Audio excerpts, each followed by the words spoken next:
नमस्कार, स्वागत है आप सभी का सीएनबीसी आवाज पर। आप देख रहे हैं खिलाड़ी नंबर 1। मैं हूं हर्षदा सावंत। भारतीय बाजारों में आज फिर बिकवाली का झटका लगता हुआ डे लो पर इस समय दरअसल इंडेक्स आ चुका है। तो सेल साइड की पोजीशंस अब मैग्नीफाई होती हुई 17,913 के लेवल्स इस समय निफ्टी पर। हम डे लो पर खड़े हैं। 200 पॉइंट का नुकसान निफ्टी पे। निफ्टी बैंक आपकी स्क्रीन पर 41,929, डे हाई से 800 अंकों की गिरावट। इस समय आप देखेंगे तो निफ्टी बैंक 800 पॉइंट नुकसान पर ट्रेड करता हुआ दिखाई दे रहा है। तो काफी तगड़ा झटका दरअसल मार्केट को इस समय लगा है। अब देखिए बैंकों में हो क्या रहा है। HDFC bank, ICICI, state bank of India और एक्सिस, ये वो दिग्गज बैंक्स हैं जहां पर एक तरफा बिकवाली देखने को मिली है। अच्छी खासी मंदी की पोजीशंस इस समय मार्केट में आती हुई और क्लियरली मार्केट में आप कह सकते हैं एक बिकवाली का झटका। निफ्टी के साथ भी आप देखेंगे यही हाल। बैंकिंग स्टॉक्स की बदौलत प्रेशर बढ़ रहा है। दूसरी तरफ रिलायंस इंडस्ट्रीज में भी बिकवाली का दबाव हावी है, तो दबाव यहां पर गहराता हुआ। हालांकि मारुति, एचयूएल, हिंडाल्को, बजाज ऑटो कोशिश कर रहे हैं मार्केट को सपोर्ट करने के लिए, लेकिन जब बाकी दिग्गज बैंकों में इतनी गिरावट आए तो दूसरे तेजी वाले स्टॉक्स का कोई काम नहीं। इसके अलावा ऑफकोर्स एलएनटी जैसे मेजर्स में भी हमने देखा है मुनाफा वसूली और जोर पकड़ती हुई दिखाई दे रही है। तो क्लियरली कोई मार्केट को सपोर्ट देने के लिए आगे नहीं आ रहा है, बारिंग आपका 3-4 स्टॉक्स जो इस समय मुश्किल से मारुति ही है जो 1% ऊपर है। बाकी सब में आधे से कम परसेंटेज गेन्स देखने को मिल रहे हैं। ये फिलहाल मार्केट की चाल। अब हमारे जानकारों की क्या रणनीति रहेगी। आज के दिन एक्सपायरी का दिन है, याद रखिएगा बुधवार को एक्सपायरी हो रही, क्योंकि कल गुरुवार को रिपब्लिक डे के चलते मार्केट्स बंद रहेंगे। तो प्रेशर तो डेफिनेटली बना है। अब हमारे जानकारों ने किस तरह के रिटर्न्स कमाए वो आपकी स्क्रीन पर आ जाएगा और फिर इनसे पूछेंगे कि रणनीति क्या होनी चाहिए। स्वाति अच्छी लीडरशिप में, आशीष कयाल दूसरे स्थान पर, प्रदीप फुटचंदानी -1% के रिटर्न्स पर। स्वाति, अप्रोच क्या होगी अचानक सेल साइड की पोजीशंस मैग्नीफाई होती हुई? यस सर, डेफिनेटली आज जिस हिसाब से उसने ओपनिंग के बाद उसने स्ट्रेंथ इंटैक्ट नहीं रखा, कंटिन्यूस हमें सेल ऑफ दिखा है। मेजर बैंक निफ्टी ने काफी स्ट्रॉन्ग सेल ऑफ हमें नजर आए, वही निफ्टी को नीचे में लेके जा रहे हैं। अपसाइड में हम लोग ने कल देखा था कि 18,200 एक स्ट्रॉन्ग रेजिस्टेंस बन रहा था काफी दिनों से, वो भी उसने जस्ट एक टच किया है, वहां से सेल ऑफ हमें नजर आ रहे हैं। मुझे लगता है कि अगर ये 17,900 के लेवल्स रिस्पेक्ट नहीं करते आज क्लोजिंग बेसिस, तो ये कंटिन्यूड रहेगा ये डाउनफॉल टुवर्ड्स 17,700 के लेवल्स। तो व्यू कॉशियस ही रहेगा मार्केट्स में, स्टॉक स्पेसिफिक रहेगा, यही व्यू लग रहा है। मुझे लग रहा है अगर 17,900 के रिस्पेक्ट नहीं करते तो 17,700 तक हमें फॉल देखने मिल सकता है, वहां से थोड़ी बहुत पुल बैक रैली नजर आएगी। तो करंट लेवल्स पे व्यू कॉशियस है, बट स्टॉक स्पेसिफिक रहिएगा, ये हमारी राय रहेगी। स्टॉक स्पेसिफिक ये है फिलहाल आपके लिए सलाह। प्रदीप, आपकी अप्रोच क्या रहेगी? क्या मंदी के सौदों का साथ लेने का समय आ गया है? Good morning everyone.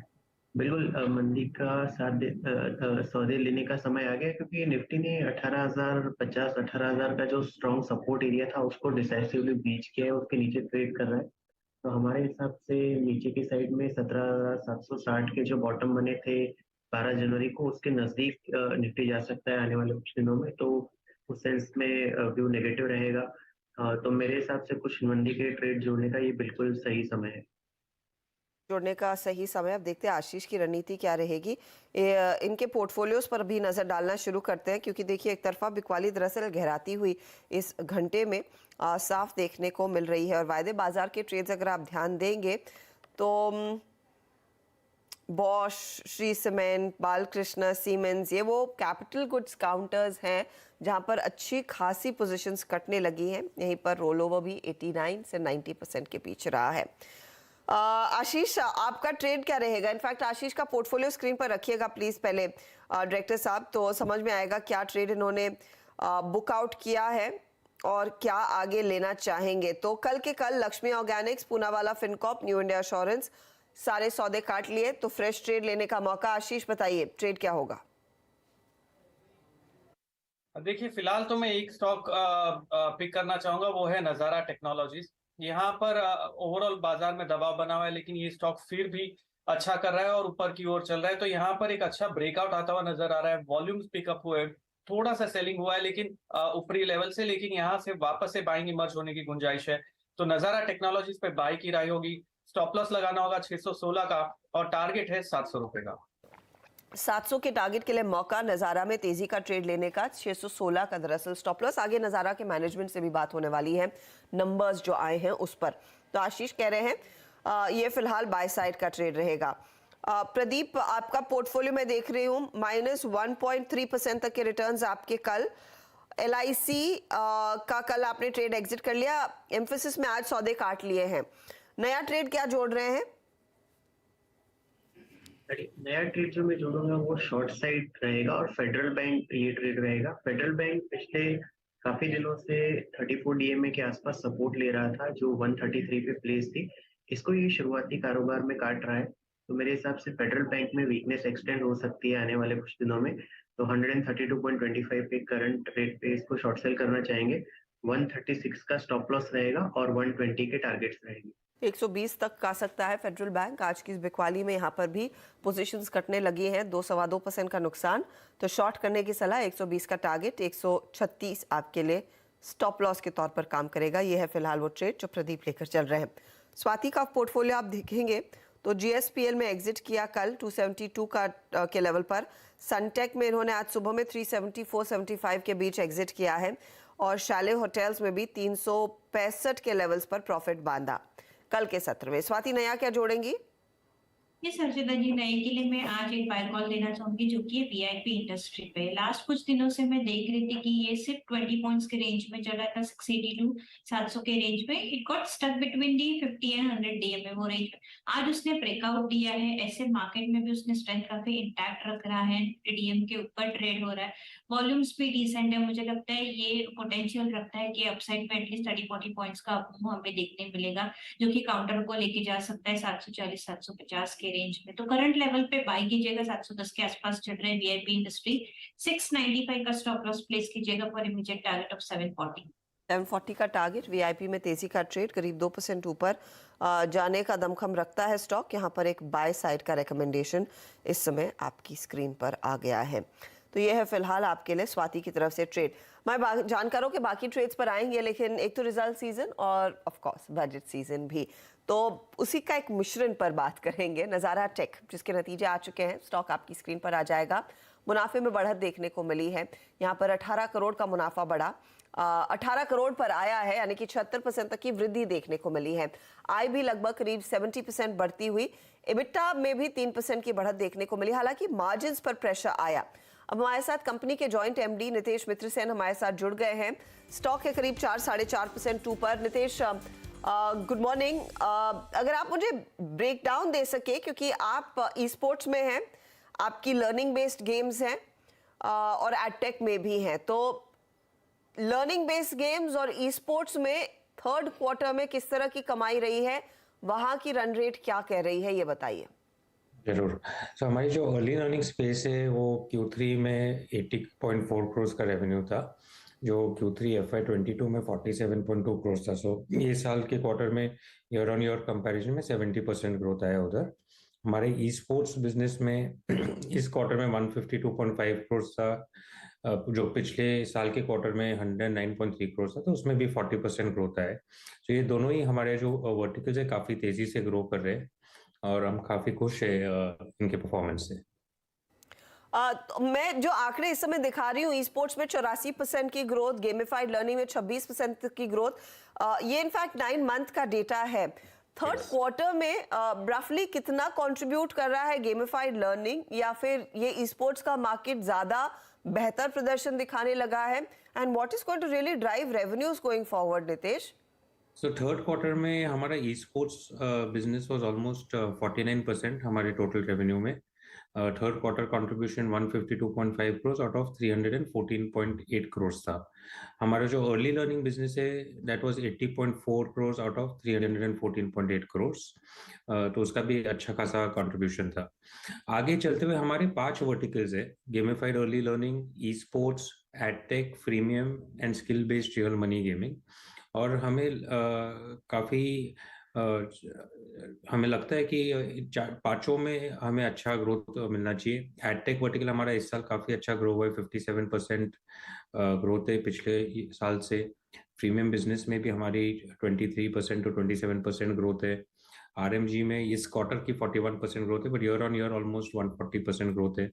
तो ये सभी हमारे वर्टिकल्स अच्छे कर रहे हैं, सब में काफी ग्रोथ की अंदाजा भी है और काफी ग्रो कर सकते हैं, पोटेंशियल बहुत है इन सेक्टर्स में। लेकिन अच्छा, आप कह रहे हैं ग्रोथ का पोटेंशियल अच्छा खासा है, कंट्रीब्यूशन बढ़ता हुआ दिखाई देगा, इस सबके बावजूद मार्जिन्स पर इतना दबाव क्यों? क्या वजह रही है मार्जिन्स के प्रेशर के पीछे? हमारे ई स्पोर्ट्स बिजनेस में अगर आप देखेंगे हमारा मार्जिन काफी कम आया है, 0.8%। एंड इसका कारण है कि हम काफी तेजी से वो बिजनेस में ग्रोथ कर रहे हैं। आज के दिन हम मार्केट लीडर है ई स्पोर्ट्स में, नज़ारा is a market leader in India, almost 80% market share. और हमारी इच्छा है कि हम उस मार्केट को कम्प्लीटली डोमिनेट करें। तो जो भी हम उसमें मार्जिन्स बना रहे हैं, जो भी प्रॉफिट बना रहे हैं, हम री इन्वेस्ट कर रहे हैं नए वर्टिकल्स में घुसने में, नए आईपीज क्रिएट करने में, सो दैट हमारे कंपटीशन से हम काफी आगे भाग जाए। इसलिए ई स्पोर्ट्स वाला जो मार्जिन आप देखेंगे वो हमारे ओवरऑल मार्जिन को दिखा रहा है कि ओवरऑल मार्जिन डाउन है, बट बाकी बिजनेस वर्टिकल्स में हमारे मार्जिन काफी अच्छे आ रहे हैं। मैं आपसे ये भी समझना चाहूंगी मितेश, क्योंकि इस समय हम बजट की भी तैयारी कर रहे हैं, कोई खास expectation? However the government has gone out and identified esports as a very specific category, और वहां पर बड़े पैमाने पर शायद ई स्पोर्ट्स गेम्स भी होंगी, तो उसको लेकर काफी उत्साह था कम्युनिटी में और इंडस्ट्री में। ये एक चीज हुई।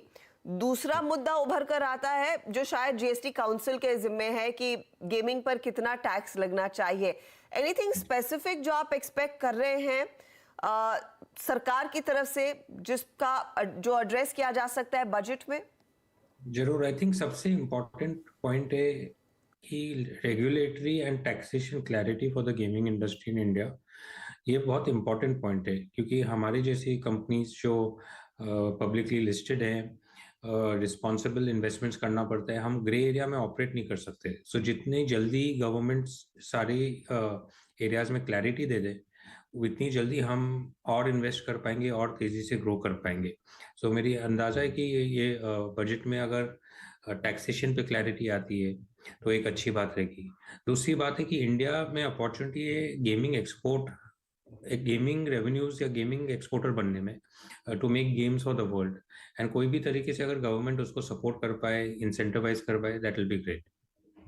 Overall, because you've been one of the most successful startups that listed, कुछ खास चीज उस इकोसिस्टम के लिए नितेश जो आप एक्सपेक्ट करेंगे सरकार की तरफ से आ सकती है, specially in the current environment जहां पर एक के बाद एक कंपनी अनाउंस करी है बड़े पैमाने पर छटनी, funding slow down? Are you expecting more relief for the investors who back startups? I think हमारा success is rooted in our pragmatic approach कि हम ग्रो भी कर रहे हैं बट प्रॉफिटेबिलिटी पे भी काफ़ी ध्यान दे रहे हैं।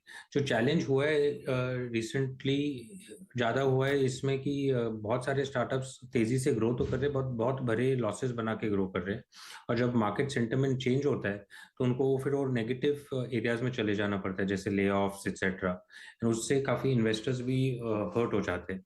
तो आई थिंक गवर्नमेंट तो जितना स्टार्टअप सपोर्ट करे वो अच्छी बात है, क्योंकि India has opportunity to become the startup nation of the world. And I not only opportunity, I am very sure कि अगले कुछ सालों में India will become startup nation of the world.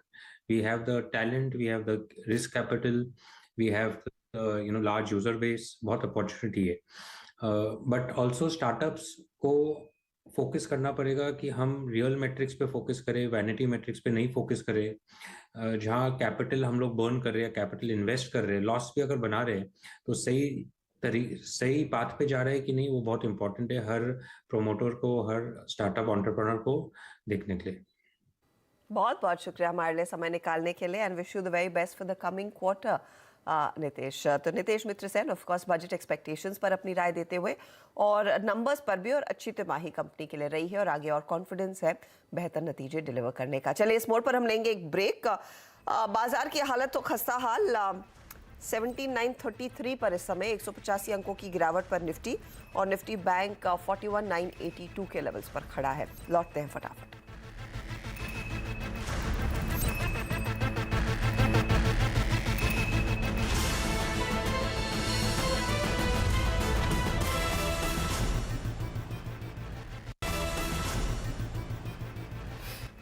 अब देख रहे खिलाड़ी नंबर 1, और हमारे जानकारों ने इनफैक्ट अपने एक एक सौदे डाले हैं। प्रदीप, अपॉर्चुनिटी है क्या एक नया सौदा और ऐड करने की? जी, बिल्कुल। एक ट्रेड जस्ट मेरे ध्यान में आया है जिसने अभी भी ब्रेकआउट कंफर्म किया, वो ट्रेड है अपोलो टायर। ऐसे वीक मार्केट में भी ये कल के हाई को क्रॉस कर रहा है और आर्ली चार्ट्स पे एक ब्रेकआउट भी कंफर्म कर रहा है, तो अपोलो टायर इस लेवल पे जोड़ना चाहेंगे। स्टॉप लॉस यहाँ पे रहेगा 317 का और टारगेट रहेंगे 340 के। ओके, तो 340 के टारगेट के लिए एक मौका आप कह रहे हैं, और ये है फिलहाल तेजी वाला ट्रेड अगेंस्ट द ट्रेंड जा रहा है, 0.5% ऊपर। ये है फिलहाल आपके लिए अपोलो पर व्यू। स्वाति, आपने भी कुछ स्टॉक आइडेंटिफाई किया है? यस, मैंने अभी एक आइडेंटिफाई किया है जो बाइकॉन है गुजरात गैस लिमिटेड पे। ये भी काउंटर हम देख रहे थे कि 2 दिन से 470 460 के रेंज में ट्रेड हो रहा था। अभी कंसोलिडेशन ब्रेकआउट दिया है 470 का, तो मुझे लगता है इसमें काफी अच्छी हमें पुल बैक रैली देखने मिलेगी अप टू 492 500 के लेवल्स, क्योंकि ये it's on the verge of giving the breakout of 20 DMA का ब्रेकआउट भी आ रहा है। और जिस हिसाब से ऐसे मार्केट में उसने स्ट्रेंथ इंटैक्ट रखी है, मुझे लगता है इसमें काफी स्ट्रॉन्ग स्ट्रेंथ है। वॉल्यूम्स भी काफी अच्छे चल रहे हैं अलॉन्ग विद द प्राइसेस, तो मुझे लगता है मोमेंटम हमें स्ट्रॉन्गली अपसाइड देखने मिल सकता है 490 से 500 के लेवल तक। तो करंट लेवल पे बाय कीजिएगा गुजरात गैस लिमिटेड 470 के आसपास। स्टॉप लॉस रखिएगा 460 का फॉर इमीडिएट टारगेट ऑफ 490। 460 आप कह रहे हैं स्टॉप लॉस रहेगा और 490 टारगेट। ये है फिलहाल गुजरात गैस इस समय। ये आपके लिए एक ट्रेड जो स्वाति ने आइडेंटिफाई किया है, ये है फिलहाल आपके लिए ताज़ा तस्वीर गुजरात गैस की, 0.5% ऊपर। चलिए एक एक करके वो सारे ट्रेड्स आपकी स्क्रीन पर लेकर आएंगे।